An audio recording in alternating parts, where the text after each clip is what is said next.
Well, it's Wednesday, and you all know what that means. As you know, we are now halfway through in the G1 Climax by New Japan Pro Wrestling, so we're going to focus only on B block matches only. So we're going to be seeing who actually is progressing to go higher, who is still in the game, who's out. So we're going to cover the whole shebang on this one as well. And then, of course, we move on with AEW Dynamite. We have some amazing matches that are taking place.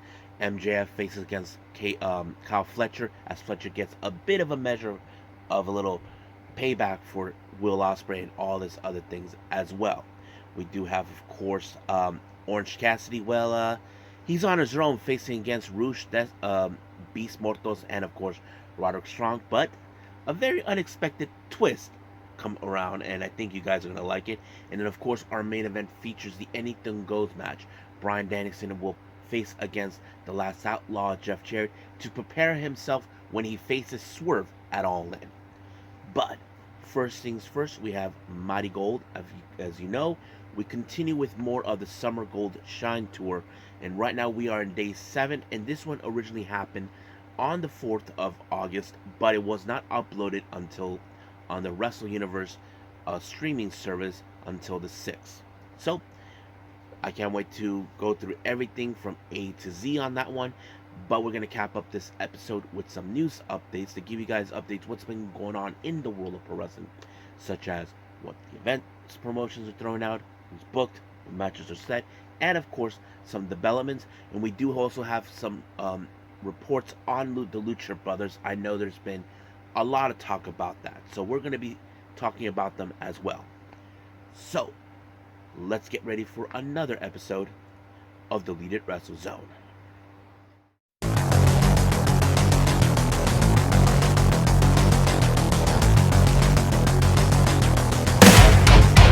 Are you ready? Get up, get up! Get up, get up! Get up, get up! Get up, get up! Get up, get up! Get up, get up! Hey everyone, welcome to the Elite Wrestle Zone, all things that is pro wrestling with AEW, NXT, New Japan Pro Wrestling, TNA, the National Wrestling Alliance, various promotions, wrestlers, matches, and championships. I am your host, Jay, right here. So, if you are new to the channel, welcome. This is the channel where we do a lot of pro wrestling reviews from various promotions, not only here in the United States, but also in Japan, Mexico, Canada, Europe, the UK, anywhere in the world where pro wrestling is not as big, but it continues to grow.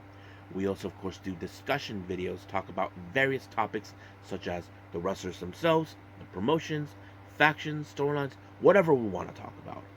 We also, of course, do more news updates. If certain information was unable to be on this episode, I can put it either on the next episode or on a separate video by itself. We also, of course, do the real-timing news updates to keep you guys on alert if something has happened in the world of pro wrestling that needs to be addressed ASAP. We also do, of course, the Unagi Sayaka Watch and various other cool wrestling content as well.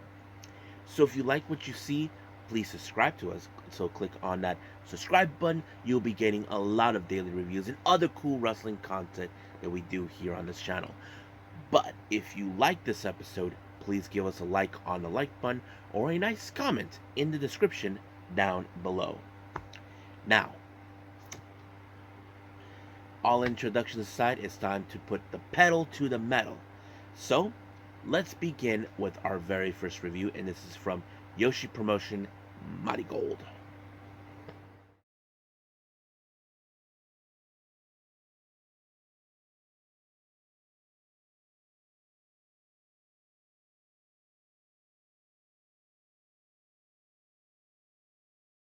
Okay, MARIGOLD. As you know, we continue with more of their Summer Gold Shine Tour. Now, this particular show took place back on the 4th of August, but it was not uploaded on the Wrestle Universe 2 days later on the 6th of August. So that's the reason I'm doing it now, because I didn't get the chance to see it. But, however, let's begin with our first match. Our first match, we got the rookies, Minami, she takes on Kizuna Tanaka. Now, we have seen Kizuna Tanaka. She has done an excellent job in being tag team partners with Victoria Yuzuki, and we do believe hopefully one day those two could be the next future tag team champions. But you ask yourself, how can she do good now as a singles competitor? Because it's completely different what you do, when you're not in a tag team matchup. And I think that's a key important thing in this match. But however, I have to say Kizuna did pretty well, and not to mention she applied a brand new move. Now, there's a video that was uploaded on the X account of Scott Edwards from Fightful Select where you can see Kizuna practicing with Fuka. This move is called Redream, and I thought it was a beautiful move, and I thought it was great, and that was a great finisher for her way to end the match, defeating Minami, and just like that, it was over. So we probably will see some good things about her. Don't forget, Kizuna has two parents who are wrestlers, so she'll be fine. Now, our next match, well, this one is a handicap match. We have Myla Grace teaming up with Rhea Seto taking on Bozilla. Now, of course, when it comes to Bozilla, someone has to start the whole thing, and unfortunately, it was Rhea Seto. It's like, you ever seen that movie, Teenage Mutant Turtles, where they're dealing with Tokar Razor, and both Leo and Raph are like saying, "You take the ugly one. No, you take the ugly one." So basically, they're fighting who's gonna be the one to do it. And you can hear Donnie saying, "I'll take the ugly one." So basically, we're seeing a little similarity thing here, right there. But I thought it was fantastic. But at the same time, you probably know it's practically hopeless because Bozilla, as devastating and destructive as she is, she defeated both of them by applying a double power bomb. She picked both of them up and kabam! Just like that, it was over. So, well, it didn't work out their way, but Bozilla, as you know, monstrous and impressive that she is, it was over. Now, our next match, we have Chiaki and Nagisa Nozaki facing off against Nao Ishikawa and, of course, our current Superfly champion, Natsumi Shozuki.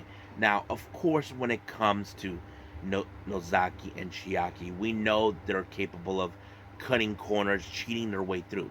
They used a chair on Nao Ishikawa on multiple occasions in order to win the match, and I feel bad for her. I mean, I don't think she's ever been in this type of situation. I mean, she's practically, hasn't had a good singles win unless she teams up with her passion sister Nanane Takahashi, but unfortunately, that's how it ended.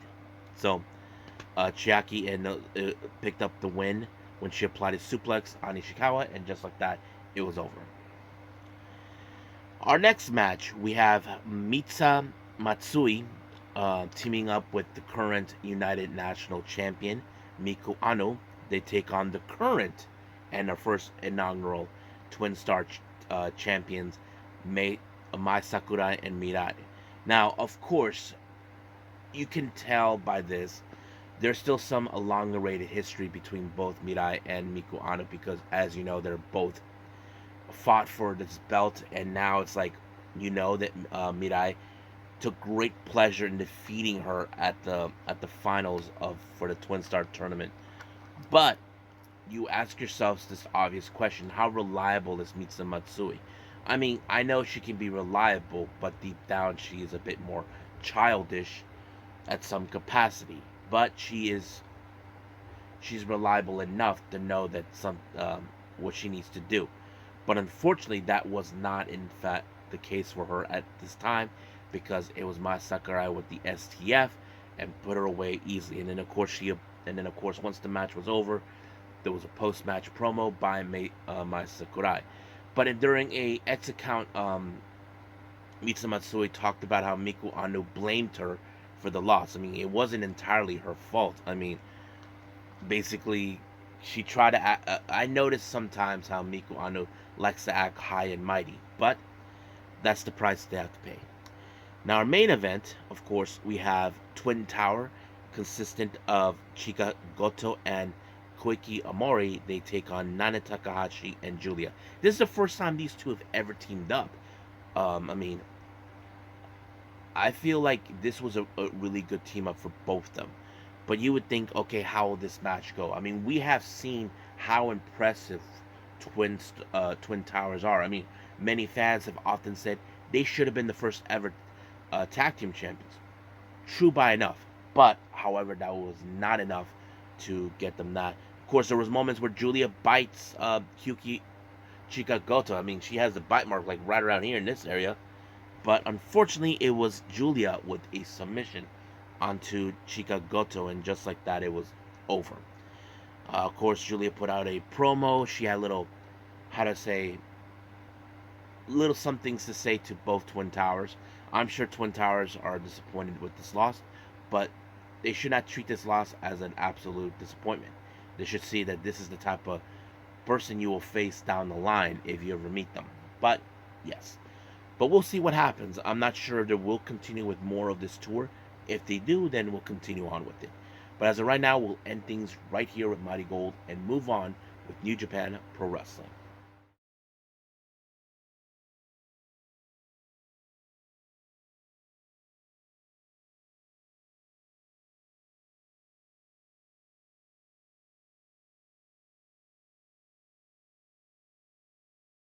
Okay, New Japan Pro Wrestling. We are now in day 12 of the G1 Climax. Now, those who know this, we're about maybe halfway through or so. But nonetheless, we will see who will be out of the tournament, and we'll also will see who will progress. But however, let's get started with all matches in the B block. Our first match, we have Boltin Oldleg taking on Jeff Cobb.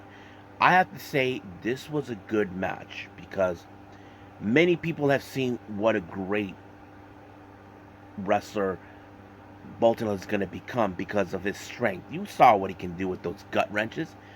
But the real question you ask yourself, could he pull it off with Jeff Cobb? That is the one thing that many people have thought. Jeff Cobb even tried himself, but he could not exceed to the same amount of gut wrenches that he could pull. But Boltin Oleg was able to do it himself. I think he managed to do maybe 3 or 4. But however, it was still not enough.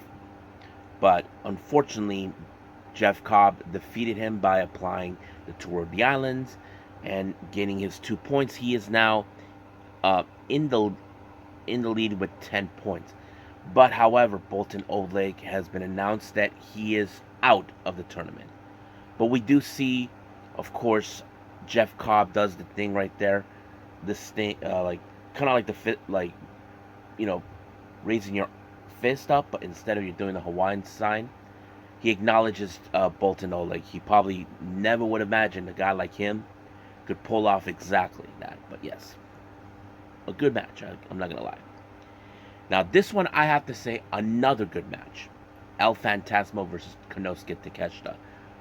Unbelievable.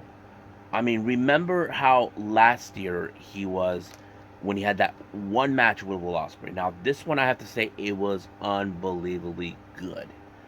I was like, wow. I mean, I think many of us might have thought LP was gonna win this one, but no, Takeshita was able to apply the raging fire on him, and I'm like, oh my god, this is insane. And he picked up the win. El Fantasmo. Here's the thing that didn't make sense. He was about the same points as Boltin Oleg, 4, but they never announced that he was out. But hopefully that could be clarified maybe in the next 2 events coming up. Well, there is one coming up next after this one, and then there's, I don't know about the one before that, after that, but we'll see. But yes, and of course, LP had the greatest standing ovation from the fans, applauding him with saying his name, LP, and I think he deserved it. There's no doubt in my mind we could definitely see him as a champion, but one that we can be proud of. Next up, we have Yota Tsuji versus Hinare. Now, these two are no strangers with each other. They have come across each other before, but in a different setting when they looked a lot more different. If you guys remember Hinare, he looked a lot more different. Same thing with with Yota Tsuji. But now the circumstances have changed. Now, how will this play out? I'm not entirely sure, but I have to say it was a fantastic Hoss fight. But it was Yota Tsuji with the Gene Blaster that defeated him, and just like that, it was over. Now we do see that Tenari remained with 6 points, Yota Tsuji 8. Now I think there's one rule of thumb I think many of us also need to address here. As you all know, Hinari is the never openweight champion. I wouldn't be surprised if Yota Tsuji aims for that belt. So it is a possibility. So we'll just stay close to that. Now our next match, well, everybody hates this hose bag. Ren Narita versus Yuya Uemura. Now those who know this too closely, both of them were in the same class. Ren Narita actually left early to join Shibata at the LA Dojo. The same thing with Yuya Uemura, but a little later. Um, so basically, it's the same old thing. However, when it comes to Ren Narita, of course, there was going to be tactics coming from him. Not to mention, Kanemaru showed up, tried to spit whiskey mist on him, but failed. And then the push-up bar failed. And then, of course, God damn it, Narita. He actually low blowed and then the double cross. So he's in the game in 8 points. Yuya Uemura, he is still in with 6. But I highly doubt Ren Narita is going to make it all the way through, but we will see. Now, this next match, I have to say it was a fantastic one. Hiroki Goto versus David Finlay. Oh, effing God. I cannot believe it.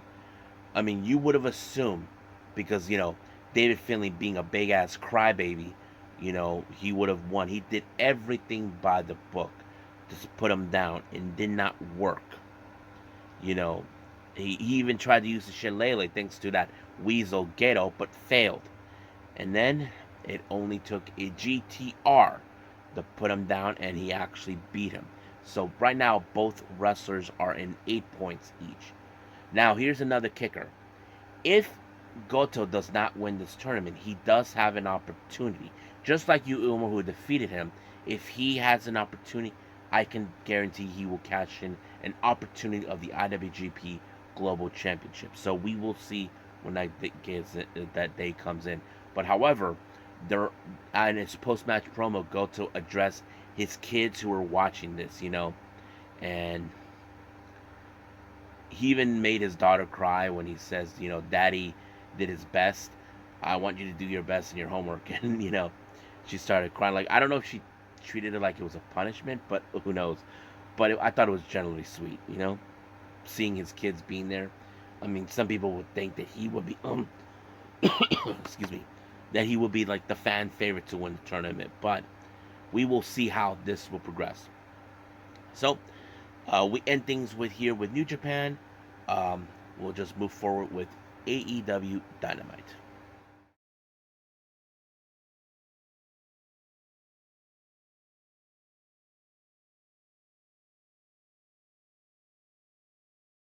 Okay.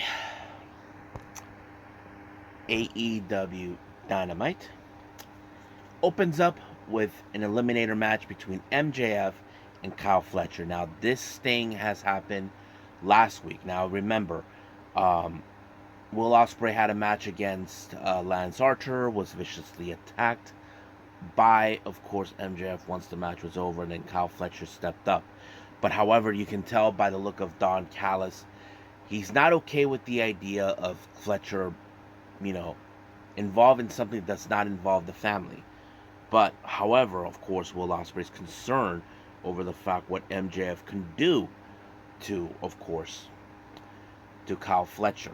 Now, of course, MJF would try to do stupid things. He even did the kangaroo kick and all that. But one thing that was interesting is Don Callis gave him the screwdriver, as always. Now, of course, Fletcher was willing to do it. But, however, it failed. And then later we did see, of course, a brain buster being applied, and 1, 2, 3 is over. But once the match was over, MJF decided to take it a little too far.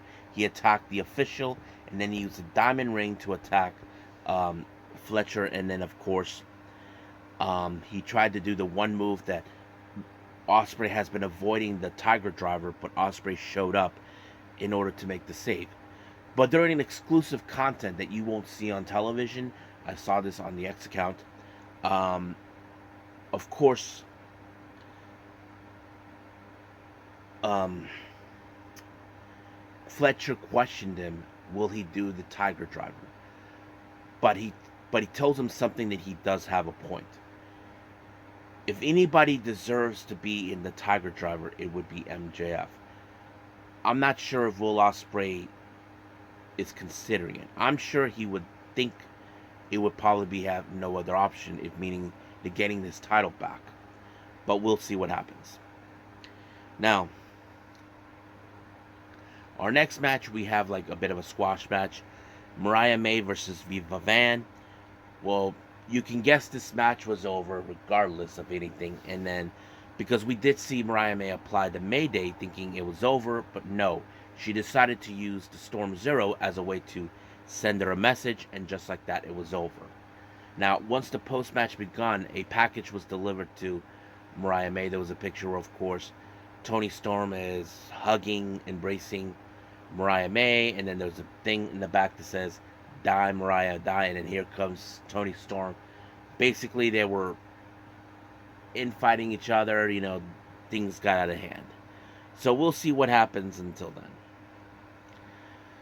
Now, our next match, we have Brian Keith, the Bad Apple, versus Katsuyori Shibata. So basically, now, once again, Taz was forced out of the commentary thanks to Jericho, thinking that he keeps going that he's being unbiased over everything. But, Taz is a professional. He knows what to do, but Jericho is a little bit screwed up on the brain. But Katsuyori Shibata was able to defeat him when he applied an armbar, and just like that, it was over. But however, Big Bill and Jericho decided to even break him some more until Send It Hook. He showed up, sending a direct message. However, I'm sure Jericho did not anticipate that, but it's only a matter of time until we see Samoa Joe returns. We just don't know when or where. Now, during an interview with Renee Paquette, Orange Cassidy, as you know, we mentioned this on a recent news update where, of course, there were several stars are determined to make it their way through to the venue where AEW is at. However, due to travel issues, they were unable to do so. Kyle O'Reilly and Mark Briscoe were unable to do so. So Renee asked, "Are you going to do things?" Maybe, but but he did say, he did hire some local guys. Now, we didn't know what he's talking about. Many people would have assumed, oh, probably some jobbers or something. I don't know, but that's practically what we do know. However, Renee did another interview with Hangman, as things are not going his way, but he was talking about someone. I'm not sure exactly. Many of us presume it's Swerve Strickland because we know that, he hasn't forgotten what he's done, but yes. Now, good old JR was able to sit down and do an interview with Swerve, talked about everything, they talk about, does he feel regret for all the things he did in order to get what he wants? Most likely, yes and no. And of course, Bryan Danielson and all that, but we will see how that will grow up with that.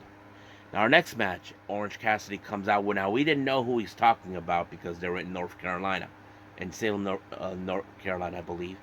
And, of course, the local guys he was referring to are guys from North Carolina themselves. FTR. Well, they're from another city or county, whatever.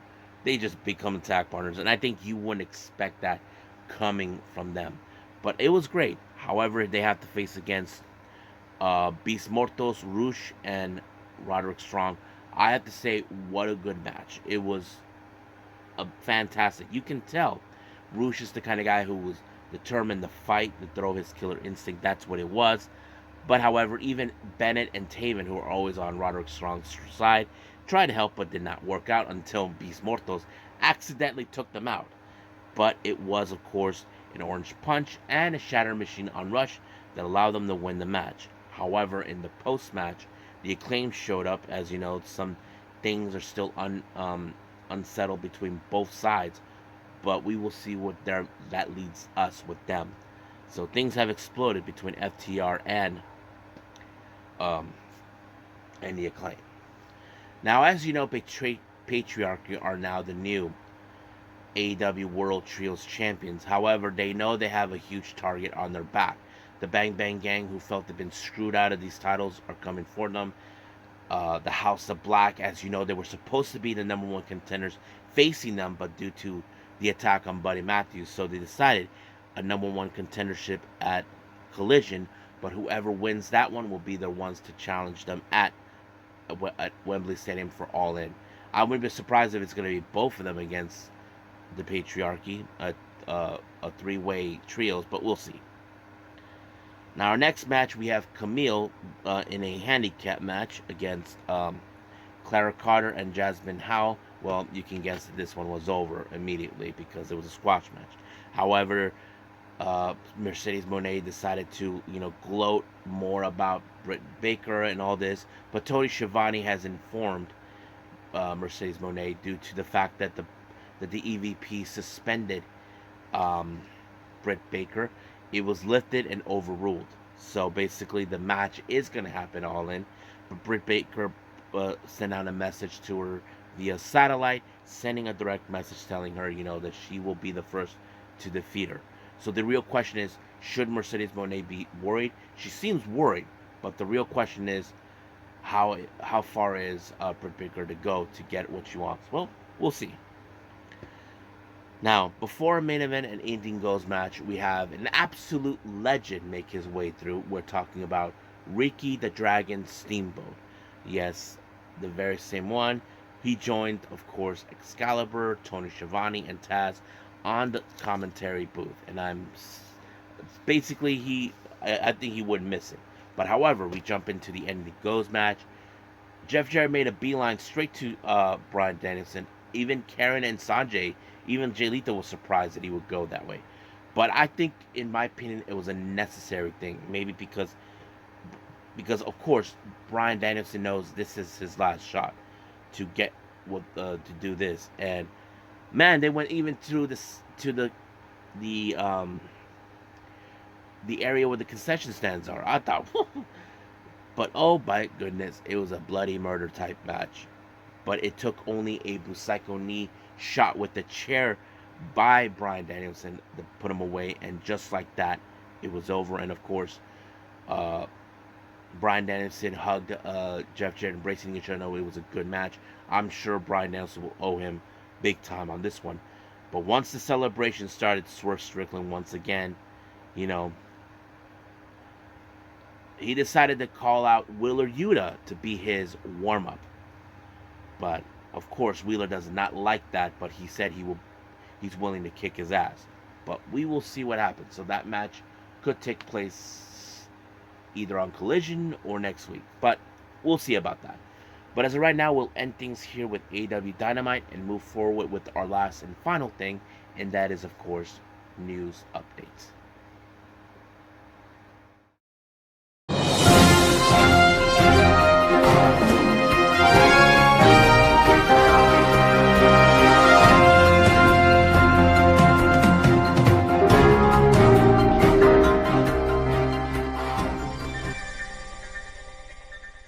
Okay, our news updates. So let's begin with upcoming events with the promotions. Let's begin with GCW. Now, on August 18th in Salt Lake City for the Save Me show, we do announce Mance Warner versus Manny Lemons. Now, this kind of relates to Mance Warner for the following event on the 21st of August in Chicago for the Live Fast, Die Young. Mance Warner is going to defend the GCW World title against Regal if he's still champion. Now, what's strange about that is that it was never mentioned in the Save Me event, but we'll see what they say. So we still got a little bit to go from there. GCW did announce a brand new show called The American Dream. It'll take place in East Rutherford, New Jersey, and this is going to be in November on the 23rd. Now, Kitsune Women's Wrestling for their Yabai show in LA on the 18th of August. This is what they announced. Su Young will face Supreme Sin Sage. We do have, of course, Nagisa Nozaki versus Zaya Lee. And then there was a team up that will be announced. Has been announced. Aja Kong will team up with Jada Stone. RevPro has announced on the anniversary show on the 24th of August, the undisputed British Cruiserweight Championship will be in a scramble match. We have the champion Neon, Will Carvin versus Cameron Kai, and of course the returning El Fantasma. But there is another mystery opponent they haven't yet to announce, but hopefully they do. GCW, as you know, will be at the Showboat in Atlantic City during Homecoming. Their new show is called Up All Night. So that will take place on the 24th of August. No announcement yet who will participate. House of Glory has announced for their Chicago event on the 5th of September. The House of Glory Women's Championship will be defended. Our newly crowned champion, Megan Bayne, defends her belt against Kylie Ray. So that's pretty much what's going to happen. Now, as you know, we got the collaboration for Roseland 9 between Prestige Wrestling, West Coast Pro, and of course, Deadlock. The Prestige Tag Team titles will be defended. The Saint and Sinner will defend their belts against Violence is Forever. Now, as you know, in October, West Coast Pro will have that new show called the Thing That Should Not Be on the 11th of November. They announced Johnny Robbie will be participating in that one. Now, for those who know this, Tavion Heights, who is a current NXT talent, is currently doing the N-1 Victory with Pro Wrestling Noah. However, they recently just announced the dates and the opponents he will be facing. So let's review that just a little bit for all of you. Here it is. Now, of course, recently this weekend he faced against Titus Alexander, which he lost. Now, his next opponent will be on the 10th at Corkin Hall. He faces against Alpha Wolf. And then the following day, he will do the same thing on the 11th in Corkin Hall against Manabu Soya. Then on the 12th, they will be in Kawasaki, he'll be facing against Keno. And then on the 17th, they'll be in Sendai. He will be facing against the former GHC champion, Hijo de Dr. Wagner. And then, of course, back in Sendai on the 18th, it will be Yoshiko Inamura. And then finally on the 25th in Ozaki, it will be Oka Zazaki. So those are his opponents for that particular time.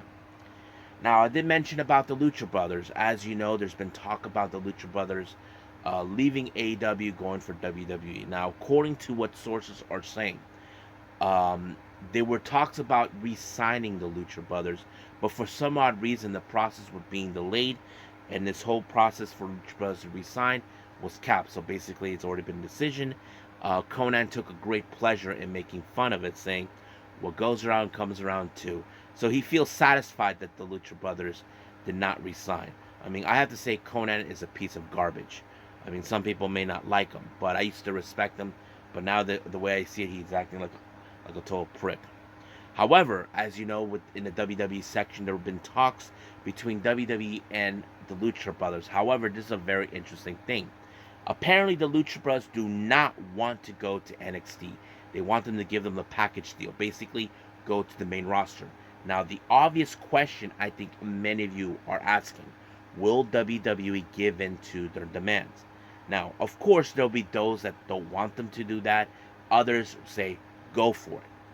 But if WWE will not give them that, then I think the possibility is they probably will re-sign with AEW. Now, of course, somebody will say, no, I'd rather see them in WWE. But like I said, will WWE give in to their demand? That is the key thing. So we will see if they do. Because if WWE don't think that, they may have no other choice but just to do it. So we'll see. Now, for some interesting developments going on. Many of you may ask yourself, what the hell does HATE acronym stands for in Stardom? Well, this is what what's her name, Saya Kamatani, means. It means harass, abuse, terrorize, eradicate. So, makes perfect sense. Now, many of you may have heard that Kota Ibushi will now be doing appearances in DDT on a regular basis. However, someone commented about this saying, does this mean he's done with AEW? Well, Kota Ibushi kind of said no. He said he is not done with AEW. He's just waiting for Kenny Omega to make his return. So basically, we will see the Golden Lovers reunite. So I'm looking forward to it. Now, as you all know, recently on the last episode with the news updates, Yoshi wrestler Coyote Yonayama will be out of action for the remainder of the year due to a torn ACL on her left knee. She was actually the Triangle Ribbon champion. However, due to the injury, she had no other choice but to relinquish it. She was originally supposed to defend it in her promotion at the YMZ, but apparently that's been scrapped. Now, as you all know, AEW will be at Wembley Stadium in All In. There's been reports about an Dynamite show or something taking place before or after All In. There was talk about the possibility of having Michael Oku and Amira to be part of it. So it's still not 100% confirmed, but I'm sure many people would like to see that. Now, Puma King, those who know him, he is a luchador based out of Mexico. I met him a few times. He announced that he will be having his final match on the 18th, and he will be faced after 18 years of wrestling. No, on the 16th, and he will be teaming with his dad, Felino, and his brother, Felino Jr. Their opponents are none other than Místico, Panther, and Hijo del Panther. So, yeah. Now, an interesting development, as you all saw what happened at this past weekend in Stardom. Tam Nakano, along with Natsuko, will get a measure of revenge against Hate, more specifically with Rina and Natsuko Tora, this coming weekend during the 5-Star Grand Prix. So we're looking forward to that. Now, some interesting things going around. Many of you know about Kayla Braxton leaving WWE after 8 years. Some of you already started speculating she'll be going to AEW. Well, that's not the case, actually. She kind of explained that a little bit about what was going on. So let me pull it up a quick. Yes. So this is what she says. Like, she noted that she wanted to do things outside of the company, but this is what she said. I was under contract, announced we operate differently. Announcers, we operate differently. I just realized within myself after 8 years, I've done everything I can do here. You know how the schedule is at WWE. It was very hard to accomplish anything else you want to do. I felt like I was starting to miss out on opportunities outside of the company. I wasn't doing much anymore in my former position. I just had to make a decision not knowing necessarily what I was about to do in that moment. But I had to walk away, but I had to walk away. It was all amicable. I just knew it was time for me to peace out. Of course, yeah. So there were certain things. It was also foretold that she'll be doing a film or something, a movie role. So that's practically makes perfect sense on her to do something like that. But yeah. As you all know, Natsuko Tora will not participate in this year's 5-Star Grand Prix. However, Starlight Kid had something very interesting to say, and I think her opinion made absolute sense. She said, "I thought Natsuko Tora's decision was a good one, something that had never been done before. What kind of thinking is the company would give a spot to a girl, Ruaka, who was eliminated in qualifying due to foul play, and let her participate?" So basically, she sees that what Natsuko Tora did was a good move, but she does question, why does Ruaka get involved in this match after what she did? Now remember, her opponent she was facing at the qualifying match was Yuna Mizumori, and this put her in a position to be back down, and of course Natsuko Tora choosing her to take her spot. But of course Natsuko Tora, I don't know if Ruka knew that this was going to happen, so I kind of figured that maybe if that was the case, then so. But however, there is a reason why Natsuko Tora did not want to participate in the tournament. Now, here's some statistics that was put out on the English X account of Stardom. This is what they're saying. there's been wrestlers that had a short-lived uh, red belt champions, and here do we have. We had back in 2013 Alpha Female. Alpha Female had the red belt for 43 days. Mai Iwatani back in 2017 had the red belt for 95 days. Julia had the red belt between 2022 to 2023 and had it for 115 days. So basically, she does not want to end up in that list. But the real question is, will that happen? I don't know. We just gotta wait and see. Because, we know that Micah wants to get her belt back. We know Tam felt that she's not done with the red belt after she had to relinquish. So anything is a possibility. So I feel like even Natsupoi say that it was selfish of her not to be involved, but it is what it is. So I think that's pretty much it. So let's just call it a day. Well, I hope everybody enjoys this episode. Coming up, I think we have more with New Japan Pro Wrestling. We are in day 13th. I believe we're doing A block matches. I'm not 100% sure because we do have one of those matches where both blocks are involved, but we just wait and see. We do have TNA and Ring of Honor. I think we might focus on those, but if there's any other reviews I want to do before that, I'll do those. But I won't make promises on those. But the top priority is New Japan, TNA, and Ring of Honor. So we'll leave things as that in the plan for the upcoming episode. But for now, we'll leave things like this, and I will see you guys on the next DWZ time, same DWZ channel. I must bid all of you adieu. So, goodbye. And have a nice day. Bang.